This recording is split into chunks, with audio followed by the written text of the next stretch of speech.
अस्सलाम वालेकुम नाज़रीन, मैं हूं शहजाद चौहान। आप देख रहे हैं यूट्यूब चैनल। आज आपको मैं बताने वाला हूं कि पाकिस्तान के बहुत नामवर पहलवान हुए हैं, अल्लाह ताला उनके दर्जात बुलंद करे, जारा पहलवान। तो मैं उनके मतलब आपको आज इन्फॉर्मेशन देने वाला हूं कि पाकिस्तान में गामा पहलवान जो रुस्तमे ज़मा हुए हैं, उनके बाद सबसे ज़्यादा मकबूलियत जो मिली वो जारा पहलवान को मिली। हालांकि बहुत बड़े बड़े पहलवान, गुजरांवाला का रहीम बख्श पहलवान, गोगा पहलवान और दीगर बहुत से पहलवान हुए हैं, यूनुस पहलवान, जो कि रुस्तम हिंद और रुस्तम पाकिस्तान रहे, लेकिन मकबूलियत जो है वो सबसे ज़्यादा रुस्तम ज़मा गामा पहलवान को मिली। तो गामा पहलवान के भाई थे, तो जो उनके भाई थे उनके जो बच्चे थे बोलू बरादरान जिनको कहा जाता है, तो जारा पहलवान गामा पहलवान के भाई के पोते थे, यानी कि ये उसी ख़ानदान से थे। और ये ऐसा ख़ानदान हुआ है कि जिसने पाकिस्तान को बड़े बड़े पहलवान दिए हैं। तो जारा पहलवान जो है उनको दुनिया से गए हुए 33 वर्ष हो गए हैं, लेकिन आज भी लोग उनको याद करते हैं। तो जारा पहलवान के जो वालिदैन थे उनका तल्लक भी पहलवानों के ख़ानदानों से था। 24 सितंबर 1960 को जारा पहलवान, जिनका सही नाम मोहम्मद ज़ुबैर था, जारा उर्फ था, वो पैदा हुए। उनके वालिद जो थे उनका नाम असलम उर्फ अच्छा पहलवान, ये भी एक बड़े पहलवान थे। असलम उर्फ अच्छा पहलवान ये गामा पहलवान के भतीजे थे। तो अच्छा पहलवान के घर ये पैदा हुए, तो इनके अच्छा पहलवान का तल्लक पहलवानों की तारीख़ के इस सुनहरी बाब से है जिसे बोलू बरादरान कहा जाता है, यानी कि ये सारे भाई थे। जारा पहलवान के ताया जो थे वो मंजूर हुसैन उर्फ बोलू पहलवान थे। ये मैंने आपको बताया ना कि गामा पहलवान के भतीजे थे। तो जारा का जो एक चचा था उसका नाम आज़म पहलवान था। जारा के दूसरे चचे का नाम अकरम पहलवान था। जारा का तीसरा चचा जो था उसका नाम मुअज़्ज़म उर्फ गोगा पहलवान था। ये सारे भाई जो थे वो पहलवान थे और ये रुस्तम पाकिस्तान का खिताब हासिल कर चुके थे। तो ये चारों जो भाई जो थे, जारा पहलवान के जो चाचे थे और ताया थे, ये टोटल 5 भाई थे। 5 बहन का असलम उर्फ अच्छा पहलवान जो जारे का वालिद था, ये गामा पहलवान के भतीजे थे। और इनका जो वालिद था उसका नाम था अमाम बख्श। गामे का भाई जो अमाम बख्श था ये उसके बेटे थे। तो अमाम बख्श जो थे वो गामा के भाई, वो भी पहलवान थे और वो रुस्तम हिंद वो भी रह चुके थे। तो जारा पहलवान की पहली कुश्ती जो थी वो 13 वर्ष की उम्र में हुई। सिर्फ जारा पहलवान उस वक्त सिर्फ 13 वर्ष की उम्र के थे जब उनकी पहली कुश्ती हुई, और वो मुल्तान के एक बड़े नामवर पहलवान थे ज़वार हुसैन। ज़वार हुसैन से उनकी कुश्ती हुई थी। तो ये लाहौर में कुश्ती मंटो पार्क में हुई।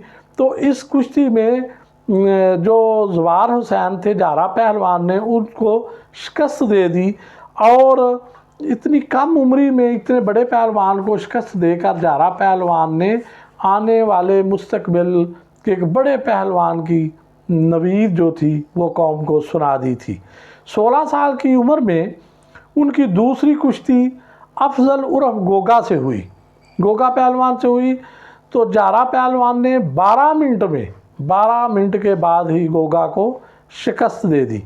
ये जो जारा पहलवान थे इनकी तरबियत उनके जो चचा थे उनके बोलू बरादरान उन्होंने की थी। अकरम पहलवान, गोगा पहलवान, ये सारे भाई बहुत बड़े पहलवान थे और उन्होंने जारा की तरबियत की थी। तो जारा किसी को फटकने नहीं देते थे। मई 1978 में 18 साल की उम्र में मुल्तान के पहलवान अब्बास पहलवान से जारा पहलवान की कुश्ती हुई। अब्बास पहलवान भी बहुत बड़े पहलवान थे। तो जारा उस कुश्ती में भी कामयाब ठहरे और अब्बास पहलवान को शिकस्त दे दी। 17 जून 1979 को जारा पहलवान की ज़िंदगी का सबसे दिलचस्प और सबसे बड़ा मुकाबला जापान के पहलवान नोकी पहलवान से हुआ था। नाज़रीन, आपको मैं ये बताता चलूँ कि इस दिन, जिस दिन ये कुश्ती थी, उसी दिन इंग्लैंड में वर्ल्ड कप हो रहा था और पाकिस्तान का मैच था। लेकिन पाकिस्तानी अवाम की नज़रें उस दिन क्रिकेट से ज़्यादा इस कुश्ती पर लगी हुई थी और ये मुकाबला जो है लाहौर के कज़ाफ़ी स्टेडियम में हुआ था और 40,000 लोगों ने बराह रास्त स्टेडियम में आकर इस मुकाबले को देखा था। स्टेडियम उस वक़्त खचाखच भरा हुआ था, कज़ाफ़ी स्टेडियम जो था।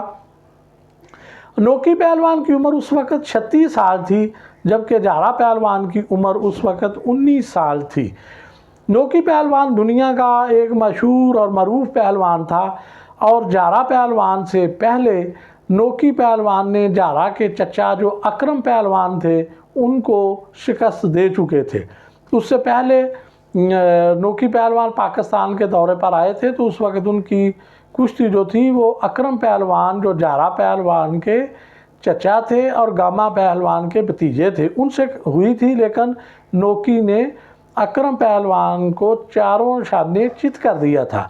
तो जारा पहलवान, जब नोकी पहलवान से मुकाबला हुआ तो कहा जाता है कि जारा 8 महीने इस कुश्ती की तैयारी करता रहा था और वो रात को 1 बजे उठ जाता और 2 बजे वो एक्सरसाइज शुरू करता।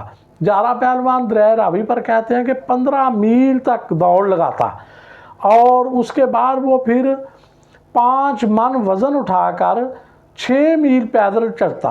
ये 5 मन वज़न जो था उसमें कुछ उसने हाथों में उठाया होता था और कुछ उसने गले में डाला होता था ताकि जो गर्दन है वो भी मजबूत रहे और मज़ीद मजबूत हो जाए। अब 5 मन वज़न उठाकर 6 मील पैदल चलना ये कोई आसान काम नहीं, बहुत मुश्किल काम है, लेकिन जारा पहलवान ये काम करता था और 8 महीने भरपूर तैयारी उसने की थी नोकी से कुश्ती के लिए और उसके चचा जो थे वो सारे उसकी मुआवनत कर रहे थे।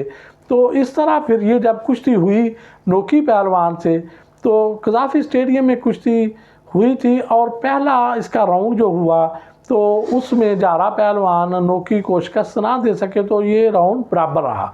उस वक्फे के बाद दूसरा राउंड हुआ तो दूसरे राउंड में भी नोकी और जारा एक दूसरे को शिकस्त ना दे सके तो 2 राउंड बराबर रहे। फिर तीसरा राउंड हुआ, तीसरे राउंड में भी ये कुश्ती बराबर रही। आम तौर पर 3 राउंड कुश्ती में करवाए जाते हैं, लेकिन इस कुश्ती में चौथा राउंड भी करवाया गया। चौथे राउंड में भी जारा और नोकी पहलवान जो हैं वो बराबर रहे। उसके बाद फिर 5वां राउंड करवाया गया। 5वें राउंड में भी नोकी और जारा की कुश्ती बराबर रही, कोई पहलवान दूसरे को शिकस्त ना दे सका। तो नोकी पहलवान ने क्या किया कि जारा का हाथ पकड़कर उसको खड़ा कर दिया, ऊपर कर दिया। तो लोगों ने ये समझा कि नोकी पहलवान ने शायद अपनी शिकस्त तस्लीम कर ली है। तो लोग जो थे वो स्टेडियम में भाग आए और भागदड़ मच गई और उसके बाद फिर मुकाबला जो था वो बरकरार रखना मुश्किल हो गया। तो नोकी ने कहा कि मैंने तो जारा पहलवान की तारीफ़ की थी, उसकी ताकत की तारीफ़ की थी, मैंने ये थोड़ा था कि मैंने शिकस्त तस्लीम कर ली थी। और इस तरह मैं कई पहलवानों के हाथ खड़ा करके उनका ऊपर उठाकर तो उनको दाद दे चुका था और मैंने जारा को भी दाद दी थी।